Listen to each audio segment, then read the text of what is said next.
Hi, welcome to the show. Today, I have a special guest, like I always do, but you're going to be impressed with this man. He's off camera, so I can embarrass him, so you won't see him blush. But when I talk to the city councilors, they tell me how grateful they are that we have the fire chief that we have, Chief Liepfert, because he is the man that organizes this volunteer fire department and has the vision and the ideas and the information to support our city councilors with how they need to fund and grow this department. So I'm just really tickled to have with me today Chief Liepfert. Thank you so much for being here. Thank you for having me. Well, there's a lot more that goes on than fighting fire in that building in the middle of town here. And it's complicated with it. We respond to medical needs, and it's also safety, and you've got rope rescue going on in there, and we're going to talk about all these things, but just there's a lot going on. That's correct. And can you tell us a little bit about how it's staffed? Well, we're what is termed a combination department. We're a mixture of full-time paid members. We have 31 of those on the line, and we have 25 operational volunteers. And they combine together to provide the services that we offer to the city. We also have a cadre of about 15 volunteers that are prevention and education that assist in the schools and with fire safety training for the Fire Marshal's Division. So you're made up of paid staff and volunteers. Correct. And can you explain sometimes when the signal, the alarms go off and fire trucks and ambulances are pulling out, and in the lead is the ambulance. So I'm thinking it's a medical call, but then out becomes a fire truck behind it. Is there a fire at every heart attack? What's going on? There's not. The system that we run is called the priority dispatch system. And based on the nature of the medical call, we may already have an idea that we're going to need more hands on board. So if we have something that is cardiac in nature or something that requires multiple tasks being done at the same time to provide the best service to the citizen, we'll send the engine or another vehicle to assist the ambulance in that endeavor. We have the engine is an ALS engine. And the ambulance is an ALS ambulance, but it also has firefighters on. So ALS, help desk. Advanced life support. So Okay. We have paramedics on the engine, and we have paramedics on the ambulances. We have the ambulance crews are firefighters, and the engine crews are medics. So they can interface and provide the whole system response, whether it be fire or EMS. But on those events, the EMS calls, the additional staffing is pre-designated based off of the questions the dispatcher asks, so that we can, the pre-screening done by dispatch allows us to send the appropriate resources. In the event they don't need them, they can cancel them. But if they needed them and they needed an all-hands type of a situation, we have the right resources there at the time they need them. All right. Well, could you break down for us how many calls are fire, how many calls are medical, and how does that work out? The last budget year, we ran about 7,000 medical calls in our system, 1,000 fire calls in our system. The way the staffing breaks out, we have 3 full-time 24-hour ambulances on staff paid, and we have one 3-person engine crew currently on staff paid. The new truck and the 2 subsequent engines and the rescue are all volunteer staffed. So on fire calls, all of the staff that are paid respond in whatever vehicle they're assigned to, and meet up at the scene and deploy appropriately. And then the volunteers respond in the subsequent units. The 7,000 calls for the EMS, they're every year, and every 5 years, our call volume are going up by about 35%. So the last 5-year block was a 35% increase. The previous 5-year block was about a 35% increase. So, and the population's not growing to that extent. So there's cultural impacts that are impacting that. People are using 911. When I was young, if my arm was broken, my mom would chuck me in the back of the car and take me to the doctor's office.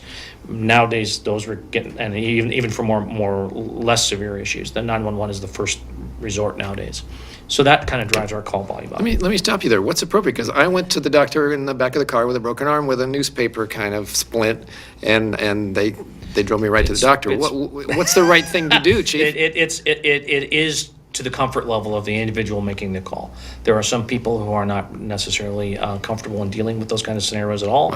They can call 911 and we can help them out and do what we need to do. We're not asking to not call us, but what we are saying is that there's been a culture shift within our populations that have increased the 911 call and usage nationwide, not just in McMinnville. But it's just kind of one of those dynamics that as the culture changes and the knowledge of 911 from when it used to not be 911, there used to be a 7-digit number to call for emergencies to now 911 is a call, one-stop shop for everything. So it's easier. It's kind of, let's see, it's a cultural shift. So that costs more. It's more expensive. We have to spend more tax dollars because we pick up that 911, make that call more often. Now, are we starting more fires than we used to? Our fires are staying relatively consistent. The types of fires that we're seeing routinely are the majority of the classes are accidental or human caused, which tend to be either unattended cooking, carelessly discarded smoking materials. Those types of instances routinely return to the top of the reasons for fire starts. In the summertime, around the 4th of July, fireworks, those are a repetitive reason for, even the ones that are legal in the state still are significant fire starter potential if we're not careful with them. So those types of instances in the fire world are significant. On the EMS side, one of the driving increasers of us is the care homes that are moving into McMinnville. And the more care homes move in, those are driving 35% of our EMS calls. So there are companies that come in and decide McMinnville's a great place to have care homes and they have a great facilities and great locations, but that does add a burden onto the taxpayers to help support those businesses that are coming into McMinnville. All right. Well, let's talk about that increase and maybe some difficulty in staffing. I know we read in the newspaper. I had Chief Scales here, and he talked about the shortage in our safety officers, our police officers. How's it going in the fire department? It sounds like not much different. You've got all this growth and increased calls. How's it feeling? It's a stress. It's a stress on the workers. It's a stress on the employees. The departments, both departments, public safety, but I'll speak to mine specifically. There's a lot of stress on the floor because of the call volume, and our employees are 24-hour. They work 24 hours. So we're very limited in our daytime staffing and our qualified staffing. So we can allow one person off and still run an operation the way it is without anyone working back. If somebody's sick. If someone's sick. You or can they take manage a vacation day. Or vacation. There's Oh no my God. required, yes, or vacation or holidays or whatever else is out there. But if another, and we do allow a second person off, but that requires someone to work back. Overtime. So 24 hours of overtime are required. If we have as we had this summer and the previous 3 years, if we had a vacancy or two, this year we had 2 vacancies right at the same time, and an injury. So we have 30 paid staff, 10 per shift, that are working currently. There were 109 shifts that people had to work back in the first 3 months, which means they're working 48 hours consecutively. And they're running the department is running 25 to 30 calls a day. So that kind of means you're limited sleep for the evening hours because you're being woken up by either your calls or other calls going out the door. So there are some safety and stressors that are of concern that we're trying to address and the council is trying to address through some staffing issues. And I'm hearing stress on budgets if you're paying a lot of overtime. And there as are well. some stress on budgets, yes. We had an overtime cost last year, I quote me specifically, but about $650,000 in overtime for the fire department budget last year. All right. Speaking of costs, I go to city council meetings and I hear how much the ambulance service is costing us. It's close to $1 million. Correct. Right. And so the thought comes to mind, well, why don't we privatize that? Why don't we have somebody break even for us and not charge the city that $1 million? Why aren't we doing that? Well, the challenge is that we're running the fire-based EMS system.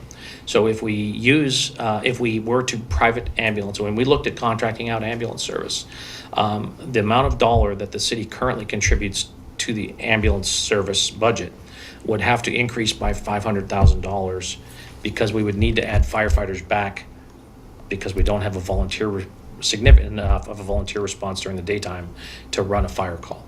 So because we use our ambulance personnel as firefighters also, that offsets the need for those additional firefighters in the seats, and it's a better value for the dollar. We bring in $3.5 million in revenue from the ambulances to pay for those firefighters in the ambulances that can cross-train. So that helps us provide the fire response to the citizens at what is a reduced cost overall, because it would be another $500,000 to get rid of the ambulance and bring in just firefighters and run the fire department. All right, so that's a simple answer, that it would cost more. It would cost more. So we've got a good hybrid going there. Correct. And we're doing it with 25 volunteers. Correct. Let's stop and talk about volunteers. These are men and women that want to serve their community, that they've chosen a, can I say heroic way to give back? Yes, you could. Okay. Yes. How are you doing for volunteers? You have a waiting list? We do not have a waiting list. We have prior to my time here, I've been here 8 years, 10 years ago, we had 75 volunteers on the rolls. And now you have 25. And now we have 25. Part of that was driven by two different scenarios. One of those scenarios was that we had some volunteers that weren't necessarily participating at the level that warranted the expenditures of the cities. So they liked the social atmosphere of the volunteer group, yet they got all the benefits of the operational volunteers. And so we kind of split our groups up a little bit, and hence now we have the prevention education group. So if the folks want to come in and participate as a volunteer, and you don't want to put the mask on and the turnouts and do all the training it takes to be a firefighter, you can work with the school children and do the education side of the coin. Were you here when that was sorted out? We made that split. Since I was here, yes. Yeah. I'm just thinking that's an example of what the city council is talking about in the way to solve problems. So I'm just thinking Yes, that was brilliant. I was here for when we made that change. Great. But that does reduce down, so that reduces down the number of operational volunteers that you have that can actually go in and fight fires and drive the fire trucks. Yes. We have taken to doing some different recruiting methods. We've taken to, we have a couple of decent classes this last year. We had a 6-person academy 6 months ago. We have a 5-person academy this year. So we're starting to get back into we're delving into, we have one of our new valuable recruits is a stay-at-home mom. She goes to the gym routinely, works out regularly, so she's able to pass the physical agility test. But it's a perfect example of someone who has the time during the daytime when the kids are in school, when we're weak on volunteers, those types of, so we're starting to reach out into areas we never thought of before in the predominantly male oriented group. We're starting to reach into some different avenues that we're trying to improve our volunteer recruitment. Let's go back to that reduction from 75 to 25. Some of it was moving those folks that weren't ready to put on the mask and the boots and the turnouts, and move them over to more community-based volunteering. That's some of it. Was there another piece of that reduction? There was another piece of it, and part of it was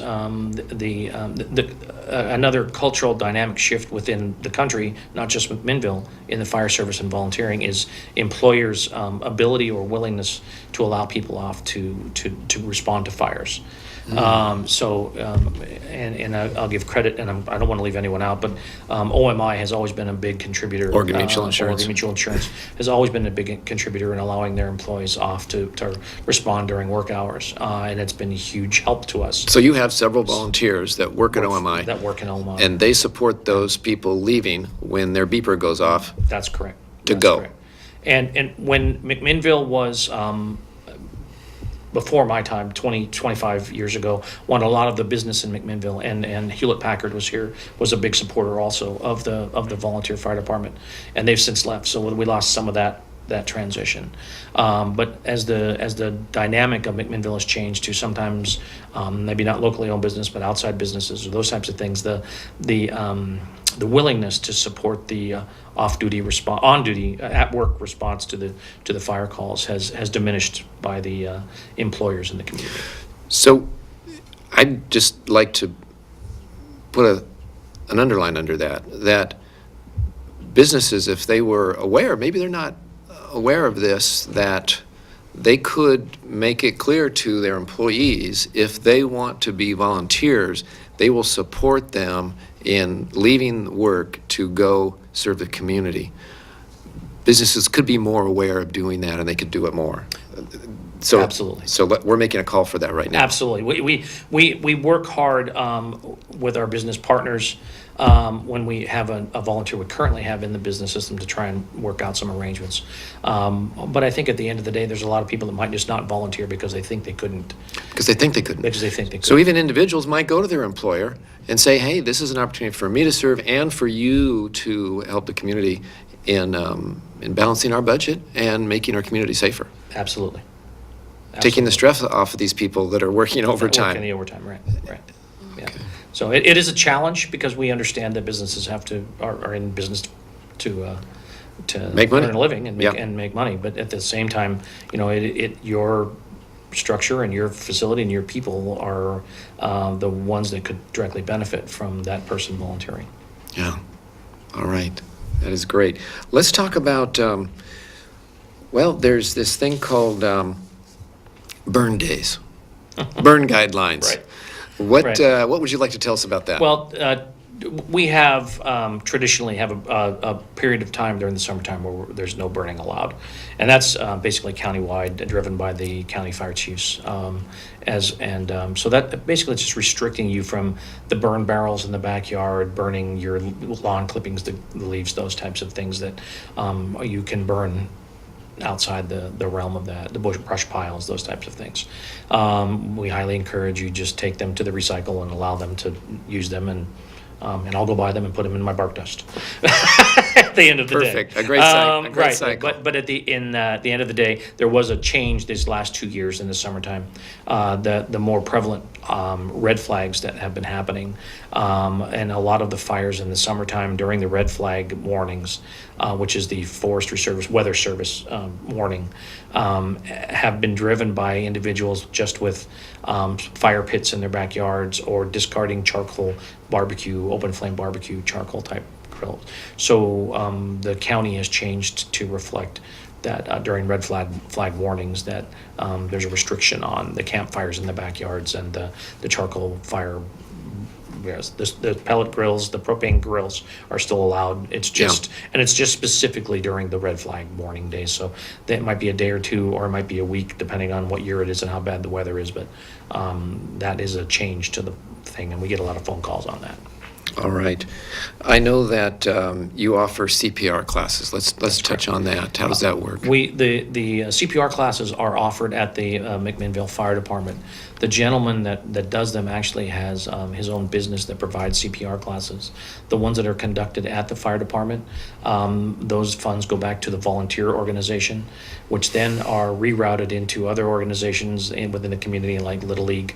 They also offer scholarships to high school students interested in emergency services. So the volunteer association not only is volunteer firefighters, but the association also gives back to the community in other ways besides providing services on the fire trucks. So it's like a service organization, not just that they fight fires and promote safety, but they're figuring out ways to support the community with scholarships. And what were some of the other ways? Scholarships. They support Little League teams.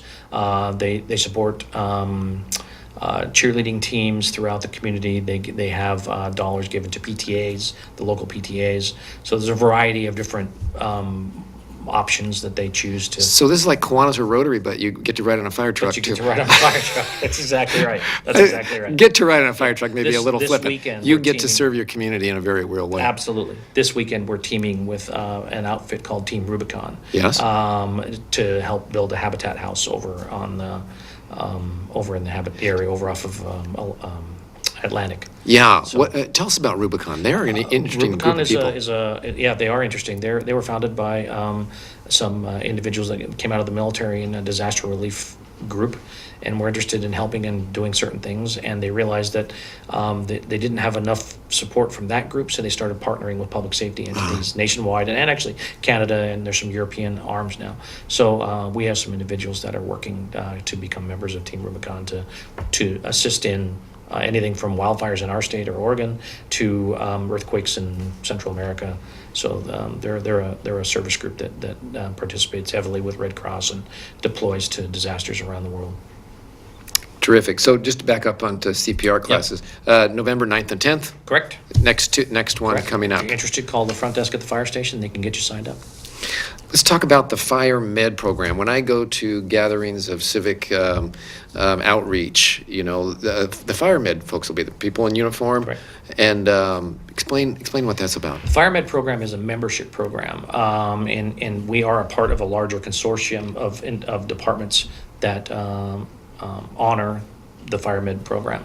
It's an annual fee for everyone that lives in your house. If your parents live with you, or your children live with you, or aunts or uncles, whatever that household is, if you live in McMinnville, it's $70. If you have a need for an ambulance transport, we will come out and we'll take care of you. We'll transport you. If you have insurance, we'll bill your insurance, and your deductible or any of your costs are waived as a result of that membership fee. Instead of being billed for how much? $1,800. For a trip to the hospital for your broken arm. Correct. Okay. We would bill your insurance. Yeah.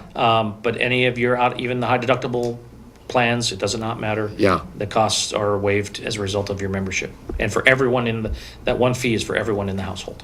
Okay. How's that working out? How many people are using that? What percentage? How's it? We have. I don't have the numbers off the top of my head. I believe we have a couple of thousand members, about 2,000 members, if I'm not mistaken. In the count in our ASA, our ambulance service area. Okay. So, and we do charge outside the city limits. We charge $90 for the membership. Okay. Very good. All right. Well, that's something people want to be aware of. I read through your mission statements, and one of them was to promote awareness of fire safety. That just seems real basic. Right. Yes, respond to fires, but hey, let's stop them from happening. You said our incidence of fire has been pretty flat over the years. Right. You'd like to chip away at that. Yes. And how are you doing that? How are you attempting to increase awareness? Well, a lot of the awareness and the education portion starts in the grade schools. So our groups go out and target kindergarten through 5th grade, and that's coming up starting next week.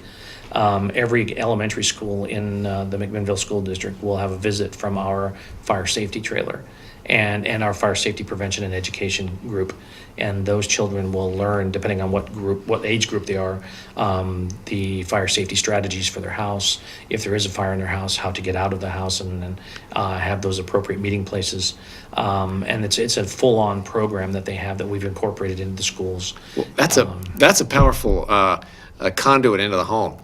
Little child comes home, Mom, we're supposed to have a ladder on my room. That's right. On my second story, That's right. my window. That's right. So I can get out. And how is Mom going to say no? The children are no, are dear, the you don't driving need influence. It's better than a sales pitch during a cartoon program. Yeah. Okay, well, the kids will change the world that way, so great. That's great.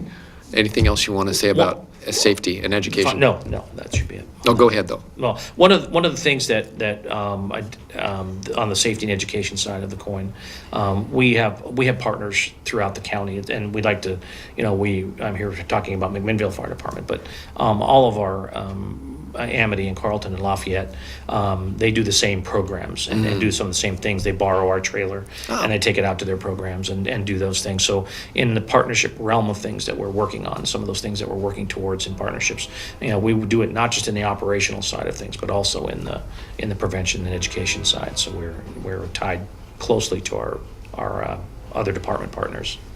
All right.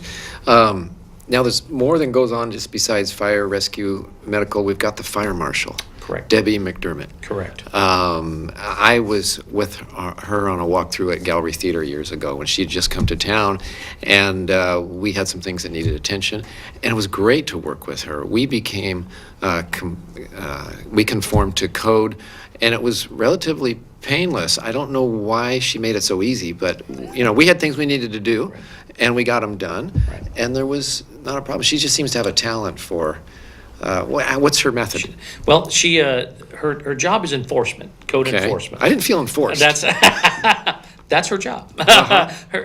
She believes that education, enforcement through education, is a significant way to manage it, and a better way to have the folks understand the why behind the enforcement, so that the next time that it's taken care of already. Yeah. So if she uses education rather than the hammer, there's a much better reception to the process, and that's just her personal technique. Yeah. Individuals around the world use hammers.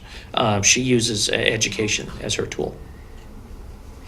Oh yeah, we've got a video of you from the fire department. I think we're just going to end the show with that. Okay. Well, thank you so much for being here. My pleasure. And we've learned a lot. And I hope you have to. Let's just finish and run this clip.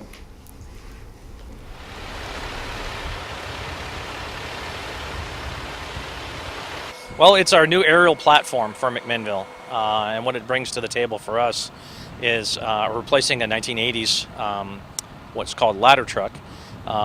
The old version didn't have the bucket on the end like this one does. The old version didn't have a pump.